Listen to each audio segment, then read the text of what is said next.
प्यारे बच्चों, सुप्रभात। ऑनलाइन क्लास में आप सभी का स्वागत है। मैं हरिश्चंद्र सिंह, कक्षा 10, विषय विज्ञान, अध्याय विद्युत। इस अध्याय को अध्ययन कराने के लिए आज मैं तृतीय कक्षा में उपस्थित हूँ। इससे पूर्व हमने इस पिछली कक्षा में आपको विभवांतर, विभव, प्रतिरोधों का संयोजन जिसमें श्रेणी क्रम तथा ओम के नियम की चर्चा की थी और हमने आपसे कहा था कि कुछ शिक्षण बिंदुओं को स्वाध्याय करके आएंगे। वो शिक्षण बिंदु हमने आपको बताए थे। क्या? प्रतिरोधों का पार्श्व क्रम में संयोजन, प्रतिरोधों का पार्श्व क्रम में संयोजन, विद्युत शक्ति, विद्युत धारा के तापीय प्रभाव, ये शिक्षण बिंदु हमने लिए हैं। इन्हीं के लिए हमने आपसे कहा था कि इन बिंदुओं का स्वाध्याय करके आएंगे। आज हम अध्याय की शुरुआत इन्हीं शिक्षण बिंदुओं से करने जा रहे हैं। हम शिक्षण बिंदु की ओर चलते हैं। पार्श्व क्रम में प्रतिरोधों का संयोजन।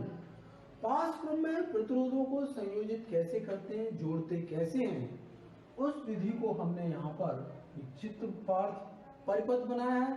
परिपथ में आप देख रहे हैं पार्श्व क्रम में प्रतिरोधों को R1 को A से जोड़ा है, R2 को भी A से जोड़ा है, R3 को भी A से जोड़ा है। अर्थात A से B बिंदु तक प्रतिरोध हैं R1, R2, R3, ये प्रतिरोध हैं और तीनों ही प्रतिरोध बिंदु एक से ही जुड़े हैं। जिस बिंदु को हमने दिखाया है A बिंदु, अर्थात R1 का प्रथम सिरा A से जुड़ा है, R2 प्रतिरोध का सिरा A से जुड़ा है, R3 प्रतिरोध का सिरा A से जुड़ा है। अर्थात तीनों प्रतिरोध एक ही सिरे से जुड़े हैं। अर्थात यहाँ पर इस परिपथ में, पार्श्व परिपथ में विभवांतर का मान भी समान होगा। चाहे R1 हो, चाहे R2 हो, चाहे R3 हो, तीनों में विभवांतर का मान समान होगा। अर्थात A बिंदु से B बिंदु तक परिपथ में विभवांतर का मान समान होगा। बैटरी से जब धारा प्रवाहित होती है तो बैटरी से धारा प्रवाहित होती I। जब A बिंदु पर I धारा पहुंचती है तो I धारा A बिंदु से तीन भागों में विभाजित हो रही है। R1 में धारा का मान I1, R2 में धारा का मान I2, R3 में धारा का मान I3 प्राप्त होता है। इस प्रकार से आगे R1, R2, R3 के बिंदु B पर पहुंचते पहुंचते धारा का मान उन्हें I प्राप्त हो जाता है। इस प्रकार से A से B तक धारा बढ़ जाती है, किंतु B बिंदु पर धारा का मान I हो जाता है। तो यहाँ पर देखें धारा, कुल धारा कितनी होगी? I = I1 plus I2 plus I3, ये धारा के मान हो जाते हैं। ये समीकरण नंबर हम A मान लें। इस समीकरण को मान लिया हमने। धारा का मान I = इसमें I1, ये I2, इसमें I3, धारा का मान इस प्रकार। विभवांतर A से B तक विभवांतर कितना होगा? विभवांतर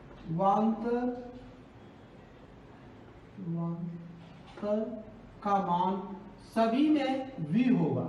ओम के अनुसार ओम का नियम क्या है? V =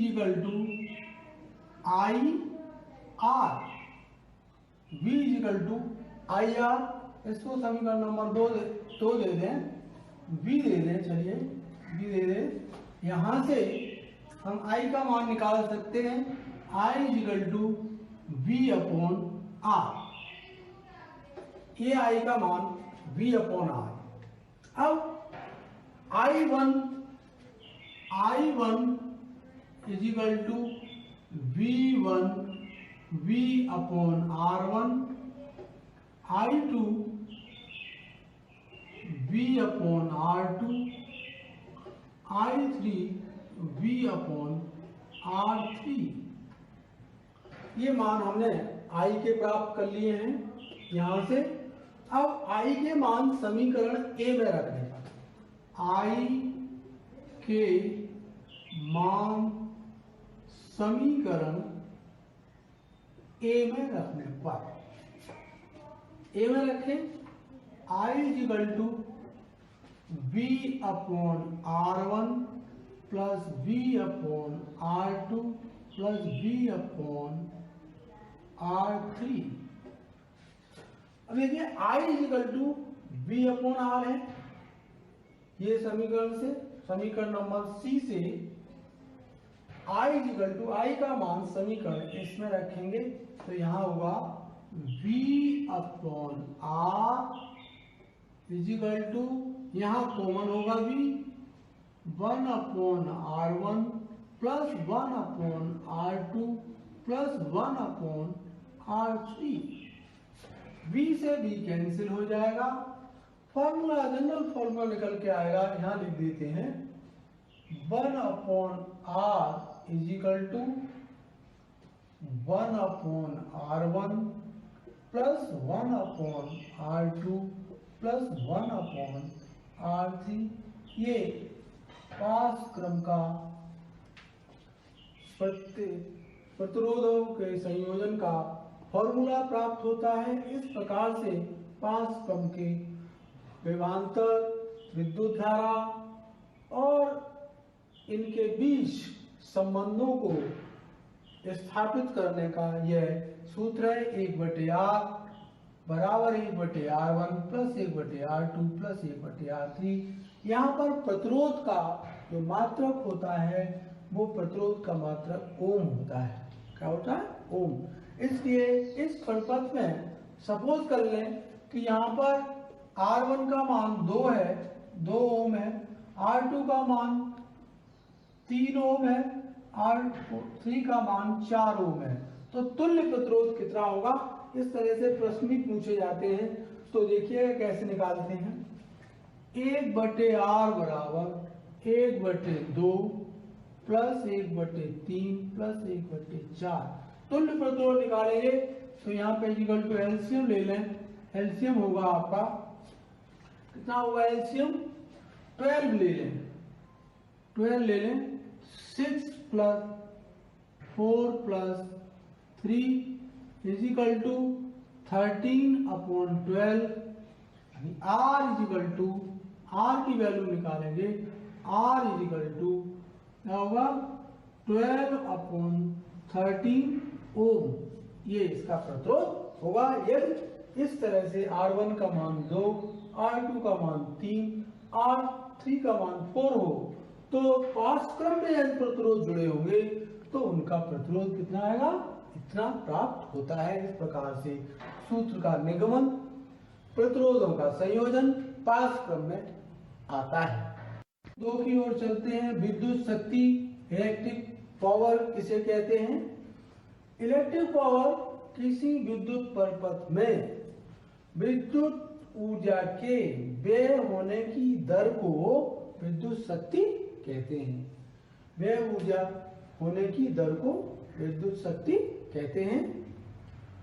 दूसरी हमने परिभाषा दी है, ऊर्जा के उपभुक्त होने की दर को शक्ति कहते हैं। उपभुक्त अर्थात कहने का अर्थ है कुछ ऊर्जा उपयोग में लाई जाती है, कुछ ऊर्जा उपयोग में नहीं लाई जाती है, उसे उपभुक्त ऊर्जा के रूप में व्यय कर देते हैं, शक्ति कहते हैं।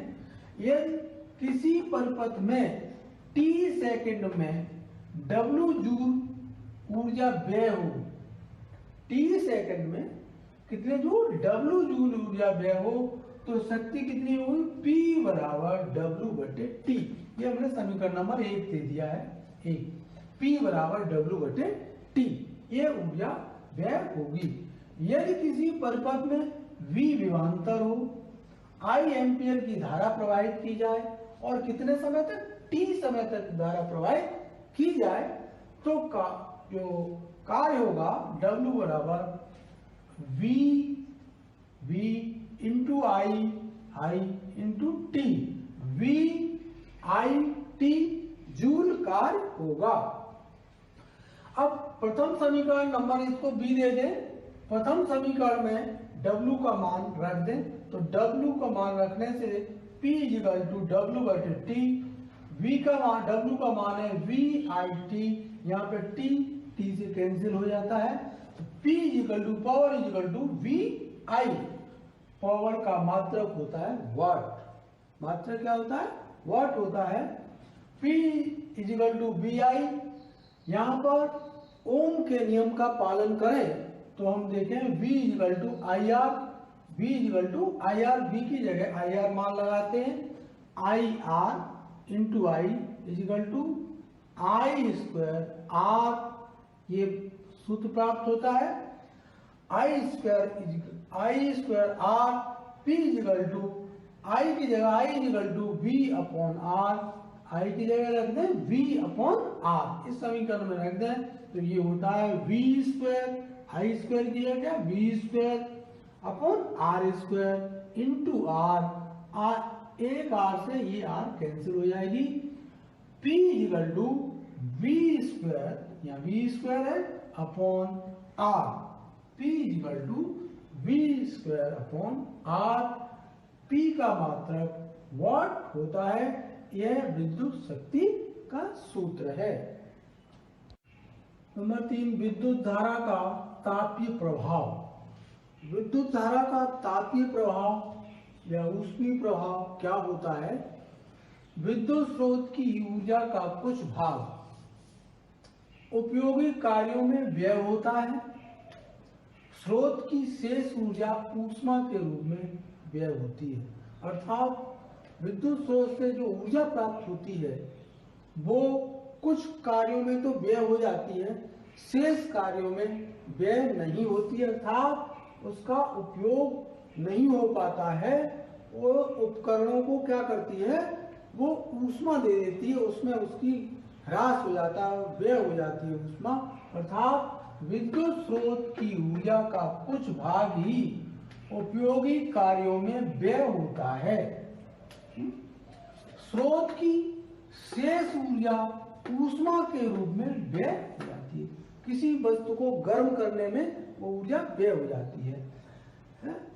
जो उपकरण के ताप में वृद्धि करती है, जो उपकरण होता है उसको ताप में वृद्धि करती है, इसे विद्युत का तापीय प्रभाव कहते हैं।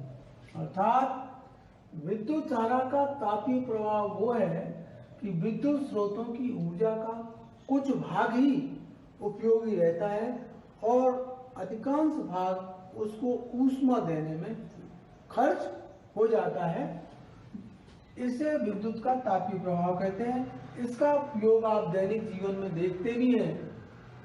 विद्युत हीटर को जब उपयोग में लाते हैं तो बहुत समय तक उसको जलने देते हैं, जिससे उसकी ऊष्मा जो उपयोग में लाते हैं वो ऊष्मा अलग हो जाती है। उसको तो प्रयोग में कर लेते हैं, लेकिन बहुत सारी ऊष्मा वो उसके ताप में वृद्धि के कारण ही नष्ट हो जाती है, उसका उपयोग में नहीं लाया जा सकता है। ऐसे ही हम देखें विद्युत की इस्त्री, जो जिससे आप कपड़ों पे प्रेस करते हैं तो बहुत सारी ऊष्मा उसको क्या गर्म करने में चली जाती है, वस्तुओं को गर्म, उसको प्रेस को गर्म करने में चली जाती है, उसका उपयोग हो ही नहीं पाता है। तो ऊष्मा का, ऊर्जा का कुछ भाग ही हम प्रयोग में ला पाते हैं और बहुत सारा भाग उसमें उपकरण को या जो यंत्र होते हैं उनको गर्म करने में ऊष्मा खर्च हो जाती है। किसी प्रतिरोध में उपभोग की गई विद्युत ऊर्जा, किसी भी प्रतिरोध में उपभोग में की गई विद्युत ऊर्जा W बराबर VIT, यहाँ पर V विभवांतर है, I धारा है, T समय, अर्थात किसी परपथ विभवांतर को I धारा के अनुसार T समय तक प्रवाहित किया जाता है तो W कार बराबर VIT, समीकरण नंबर 1 दे दिया है। अब ओम के नियम के अनुसार, ओम के नियम से, ओम के नियम से क्या होगा, V equal to I R, V equal to I R इस समीकरण में रख दें। तो यहाँ समीकरण में जैसे रखते हैं W इक्वल टू V की जगह I R into I T, तो यहाँ आई डबल होगा आई स्क्वायर आर टी। अब कार्य यहाँ पे है, ऊर्जा ऊष्मा के रूप में होती है। ऊर्जा कैसी होती है, ऊष्मा के रूप में होती है, तापीय ऊष्मा के रूप में होती है। तो W को किस में कन्वर्ट कर दें, हीट, ऊष्मा, W बराबर H, ये ऊष्मा होगी। अर्थात समीकरण हो जाएगा H equal to I square R T, जहां पर I धारा है, R प्रतिरोध है और T समय है। इस प्रकार से ऊष्मा इसकी प्राप्त हो जाती है। अतः विद्युत धारा का तापीय प्रभाव के अंतर्गत ऊष्मा equal to I square R T, इससे ऊष्मा का मान ज्ञात कर लेते हैं। यह विद्युत शक्ति का सूत्र है। विद्युत धारा के तापीय प्रभाव के व्यवहारिक उदाहरण क्या है, तापीय प्रभाव का व्यवहारिक उदाहरण क्या है। इसका व्यवहारिक उदाहरण में हमने विद्युत बल्ब लिया है। विद्युत बल्ब आप देख रहे हैं, हमने विद्युत बल्ब को जो बनाया है, विद्युत बल्ब में एक तापीय तंतु होता है, तापीय तंतु होता है, जिससे जब ताप विद्युत धारा प्रवाहित करते हैं तो ये क्या होता है, ये फिलामेंट होता है, तंतु जिसे कहते हैं। इसका गलनांक उच्च होता है और विद्युत धारा प्रवाहित करने पर यह प्रकाश उत्पन्न करता है। अर्थात यह प्रकाश उत्पन्न करने की विधि तापीय प्रभाव के कारण होती है और इसके अंदर नाइट्रोजन और आर्गन आदि गैसें भरी होती हैं। ये क्या क्यों होती हैं, इसके तंतु को सुरक्षित करता है, मजबूत करता है, तंतु की सुरक्षा करता है ये आर्गन और नाइट्रोजन गैस। अर्थात जब ये जलता है विद्युत का बल्ब, तो इससे ऊष्मीय प्रभाव, तापीय प्रभाव का प्रभाव कुछ भाग ऊष्मा उत्पन्न करने में चला जाता है। अर्थात यह गर्म होता है धीरे धीरे, तो कुछ भाग ऊष्मा उत्पन्न करने में चला जाता है और कुछ भाग प्रकाश विकिरण के द्वारा हमें दिखाई पड़ता है। इस प्रकार से विद्युत धारा के तापीय प्रभाव में विद्युत बल्ब का हम दैनिक जीवन में उदाहरण के रूप में देख सकते हैं। फिलामेंट जब तंतु जो है गर्म होता है और गर्म होने से क्या करता है, प्रकाश उत्पन्न करता है। यह कुछ भाग जो होता है वो ऊष्मा के रूप में चला जाता है जो, और कुछ भाग प्रकाश के रूप में प्राप्त होता है, कुछ भाग दिखाई देता है प्रकाश के रूप में, कुछ ऊष्मा इसकी अदृश्य के रूप में हमें दिखाई नहीं देती है, वो भी ऊष्मीय ताप है। दूसरा उदाहरण है विद्युत फ्यूज। विद्युत फ्यूज क्या होता है, घरों में अन्य स्थानों पर भी इसका उपयोग किया जाता है। जब यह किसका बना होता है, किसी धातु अथवा मिश्र धातु का एक टुकड़ा होता है, छोटा सा टुकड़ा होता है। यह किसका बना होता है, एल्यूमिनियम का बना होता है। एल्यूमिनियम का भी हो सकता है, कॉपर का भी हो सकता है, आयरन का भी हो सकता है और लेड, ये इन धातुओं का ये बना हो सकता है का विद्युत फ्यूज। यह किसी परिपथ में किस क्रम में, श्रेणी क्रम में जोड़ा जाता है, सीधा सीधा श्रेणी क्रम में जोड़ा जाता है। इसमें अधिकतम मान की, इसकी क्या करता है, जब इसमें अधिकतम मान की धारा प्रवाहित हो जाती है तो ये अपने आप पिघल जाता है। अधिकतम मान की धारा प्रवाहित होने पर यह फ्यूज पिघल जाता है। पिघल जाएगा तो क्या हो जाएगा, टूट जाएगा। जब ये पिघल जाता है तो कारखानों की, घर की, अन्य स्थानों की जहां पर भी ये लगा है उसके परिपथ में विद्युत धारा का प्रवाह रुक जाता है, विद्युत धारा नहीं रहती है। तो क्या है, फ्यूज हो जाए और परपथ टूट जाता है। परपथ जब ये वहां से जुड़ा होता है तो परपथ में जब टूट जाएगा तो विद्युत धारा आगे की ओर जाएगी नहीं, तो परपथ टूट जाएगा।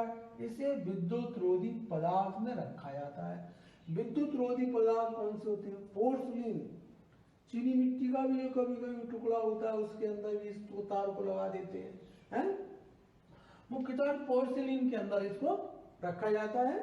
तो फ्यूज तार, विद्युत फ्यूज क्या समझिए, विद्युत किसी धातु अथवा मिश्र धातु, एल्यूमिनियम मिश्र धातु माने दो या दो से अधिक धातुएं जो होती हैं वो मिश्र धातु दो धातुओं से मिलकर बनती है, तो उनसे बना होता है।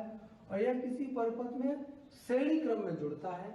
और क्या था, इसमें अधिक धारा जब प्रवाहित होती है तो परिपथ में धारा बहना बंद हो जाती है, क्योंकि ये पिघल के धारा का सिस्टम, परिपथ में जो धारा का सिस्टम बहने का है वो खत्म हो जाता है। हमने इस चित्र में इस तरह से बनाया है, ये मान लीजिए धारा आ रही है, यहाँ पे फ्यूज तार लगा है, और जैसे इसमें धारा तेजी के साथ प्रवाह करेगी तो ये अपने आप क्या होगा, अपने आप इस तरह से पिघल जाएगा, ये टूट जाएगा।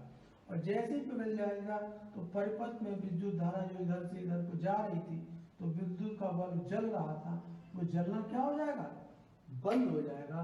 ये विद्युत फ्यूज का अर्थ है, इसको लगाना चाहिए।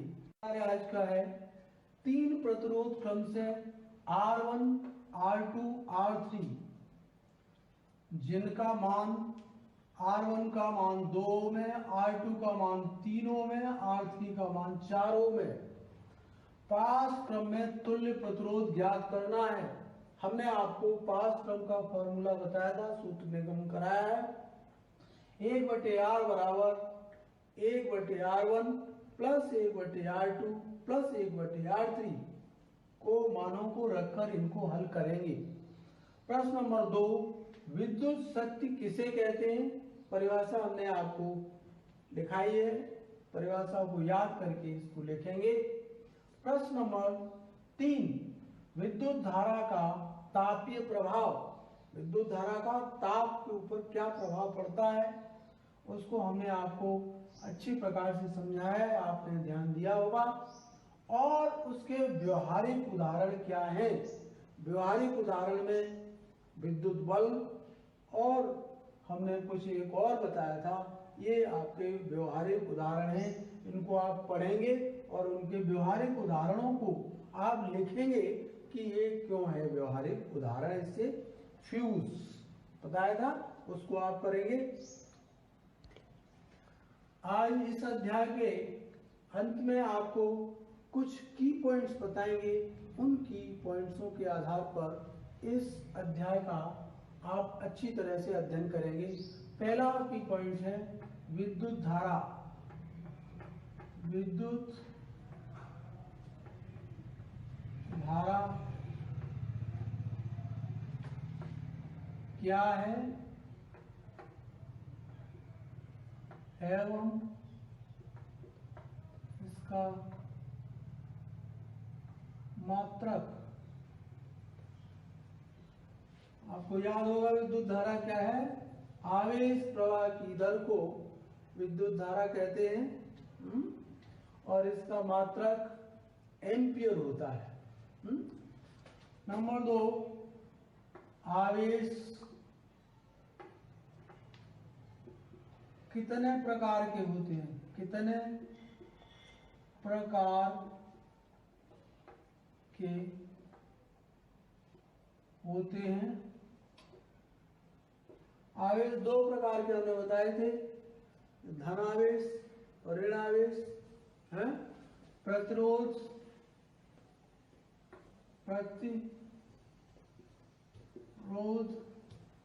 प्रतिरोध को R के द्वारा प्रदर्शित करते हैं, इसका इंग्लिश में नाम है रेजिस्टेंस है। प्रतिरोध की परिभाषा को याद करेंगे। नंबर 4, विद्युत विभव एवं विभवांतर परिभाषाएं हमने आपको बताई है। विद्युत विभवांतर। अगला 5वां है प्रतिरोधों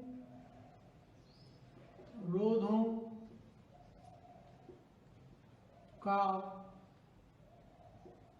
संयोजन। प्रतिरोधों का संयोजन दो प्रकार का है श्रेणी क्रम में, जिसका सूत्र R बराबर R1 plus R2 plus R3। अभी बताया पास क्रम का सूत्र 1/R बराबर 1/R1 plus 1/R2 plus 1/R3। इस तरह से इस पर प्रश्न भी हल कर सकते हैं। अगला बिंदु है 6वां, ऊष्मीय प्रभाव। विद्युत धारा का ऊष्मीय प्रभाव। विद्युत धारा का ऊष्मीय, तापीय भी कह सकते हैं, तापीय प्रभाव एवं इसके व्यवहारिक उदाहरण क्या हैं। अभी आपको हमने बताए थे व्यवहारिक उदाहरण, ये व्यवहारिक उदाहरण, ये इसके की पॉइंट्स हैं। आशा है कि आप इनको की पॉइंट्स के आधार पर इस अध्याय को समझे होंगे और इनको याद करेंगे। मेरी पूरी आशा है गृह कार्य दिया है उसको अच्छी प्रकार से करेंगे। आशा करता हूँ आपको यह अध्याय अच्छी तरह से समझ में आया होगा। धन्यवाद।